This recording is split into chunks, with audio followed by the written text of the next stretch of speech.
All right, y'all. Let's do part two. Part two about the pop up market scam, the new pop up market scam, right? Um, yes. Know what you're getting into. Just know what you're getting into because it's not so much a scam if you're getting what you pay for. Okay, and understand what you're getting into. Okay, me in my position, I provide a spot on Crenshaw, prime real estate. That's like it.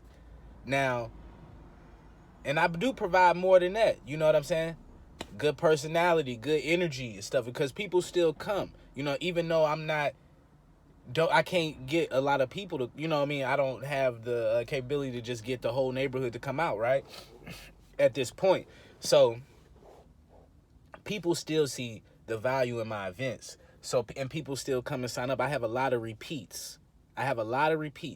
So, that's what lets you know that even though you might be like, well, dang, you know what I'm saying? Like, he do marketplaces, but he talking, you know what I'm saying? But I'm transparent. You get what I'm saying?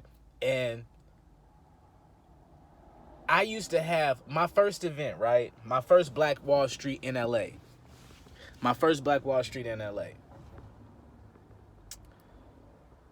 Everybody was cool. It was a light turnout. People came. I had probably like I said, about 12 vendors.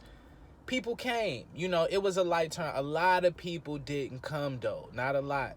But when I looked up, the only people that did show up for the most part was people that I invited. There was one vendor there that had clientele that was coming in a little bit, had like a few people that came in for them. But everybody who showed up to that Black Wall Street, my first one in LA, nobody had people that showed out. And I had performers. I was doing performers, all type of stuff. Nobody invited nobody. So at the end of that event, I'm a one-man army. I was a one-man, I'm still there, one-man army. So at the end of the event, this sister, just mindful, just to put that out there. I just wanted to make that disclaimer and throw that out there. At the end of the event, the sister says, one of the vendors, out of all the vendors, one vendor goes, brother, I don't know how you come up with your pricing. I didn't make no money. And it was like, I just don't know why you charge so much. And the turnout was like this. I'm just, she has something, whatever she said, I don't remember. But at that time, standing in front of her, I had no energy. I had went through the whole day by myself running this event. And I might have had somebody at that time, one person for the first two times or that first time. So I think I gave him $100. He made $100 for the day helping, and but he wouldn't really do much. But I was there, I was exhausted. I didn't have no energy to give the sister in that moment. So I'm like, sister, I don't know. I'm sorry. I don't know what to tell you. That was the price. I think I charged $80, and at that time, the reason why I was charging $80, and this was my concept, and this is still a great concept for marketplace throwers to go by, okay? And if you do a marketplace and you don't have a following and you can't get people to come out, you're not known for getting crowds to come out, this needs to be your approach.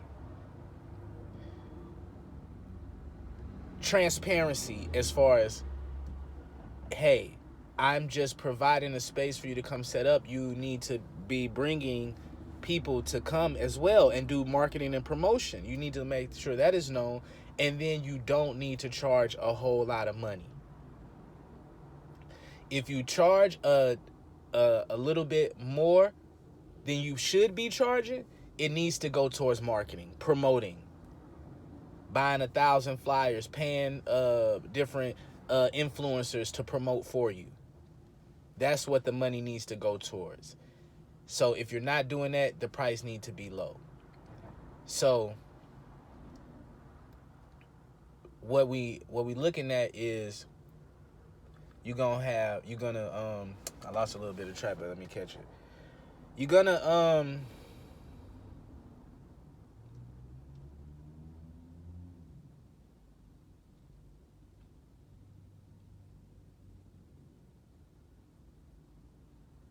okay, back to the story. I didn't have, this is the motto that you vendors need, these marketplace stores need to go by. I'm charging, my price points was based off of how long the event was. So I was doing, at that time, I was doing my events for 8 hours. Black Wall Street was an 8-hour long event. So I'm charging $10 an hour. I was charging $80 to vend. At the end of that, when the sister expressed all that to me, I was drained. I couldn't express that to her. I was just blew out. So I'm like, sister, I'm sorry. So after I reflected the next day or a day or two later, I responded to that sister. I hit her back and I said, listen, I charged $80 because the event was 8 hours long. It was $10 an hour. That's what I charged you to be to sell it, set up, and run your business in the space. And and now she was the only one that complained. And so after I responded and I told her that, her response was, oh my God, brother, thank you so much. That just took so much weight off of me because I just really felt robbed. And now I understand why you charge your price, and it makes sense. I get it. And so I didn't have no bad blood with none of my vendors. I don't believe I have no bad blood with any vendors that ever set up at none of my venues. A lot of times when I done my Black Wall Street market, the people was coming back, return vendors. Okay, so that's kind of how you know a little bit if it's something worth your time and energy.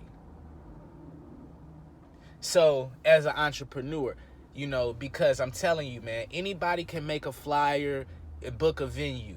These venues are struggling. Talk to me. I know. I'm a venue owner. It's a little slow. You know what I'm saying? COVID. Okay? And it just depends, because it's like when I started doing marketplaces in 2015. I didn't know nothing. So I'm still in my first year of having a venue space. So be mindful of how many return vendors these people have. Sometimes this could matter, sometimes it don't. You know what I'm saying? And so I'm going to tell you, man, and it only take, with these marketplaces, from experience, I'm telling you, this is what it is. And once, if a person is new to the marketplace and do it for the first time, they see it, they realize it, and they catch on over time. They catch it over time. They're like, oh, but you don't need no money to start a marketplace. You don't need a dime. All you need is a venue owner to give you a date. If a venue owner gives you a date, try to get it. You can get it with no money down. So the venue owner say, hey, if you got a relationship, and even maybe if you don't, and even if you do, and a lot of venues, they just want a little deposit. So let's say you got a couple $100, and they just want the deposit. You deposit, lock in a date, then you put out the flyer, and then you get the vendors to start submitting their vending fees. Once they submit the vending fees, now all you need is just enough to cover the rest of the venue. Then anything after that, the scam artist is thinking, anything after I pay for the venue is going to my pocket. The person who is genuinely wanting to, and this is their passion, this is their calling, this is what they're doing, this is not their hustle, this is something that they're really genuinely passionate about doing, then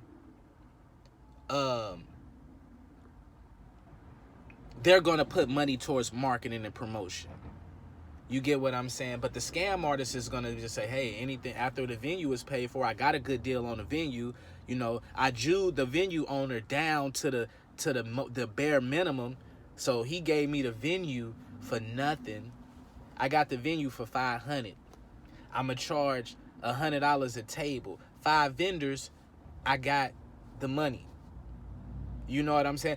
I'm going to charge $80 for regular vendors, or I'm going to charge $75 for regular vendors, and I'm going to charge $100 for food vendors. Hopefully I get 3 food vendors. I get 3 food vendors, that's $300 right there. I put the $200 up, the venue covered. Now anything after that is in my pocket. That's the mentality of the scam artist. The person who is genuinely about this, and it's they calling, and how you know is if it's a niche. The marketplaces shouldn't just necessarily be a marketplace. Like what's the concept? What's the niche behind it? You know what I'm saying? And so when I first was aware of these marketplaces, when my ex was doing these marketplaces, she was passionate about health and wellness. So she created a place for health and wellness entrepreneurs to come and set up. At the time when I created Black Wall Street, I still am, you know, passionate about blackness. So I was like, okay, and I'm an entrepreneur. So I say, hey, man, I want to create an opportunity for black entrepreneurs. It was Black Wall Street Market. So that's the idea, is that a marketplace, if the whoever putting on the marketplace, what's the concept behind it? Because if it's just a marketplace and you ain't got no following and you can't bring no people out, you just hustling. You just hustling. You know, but if it's like, you know, you have these different, you do have niche marketplaces, you know, handcrafted, you know, I have other visions for niche marketplaces that I want to create too.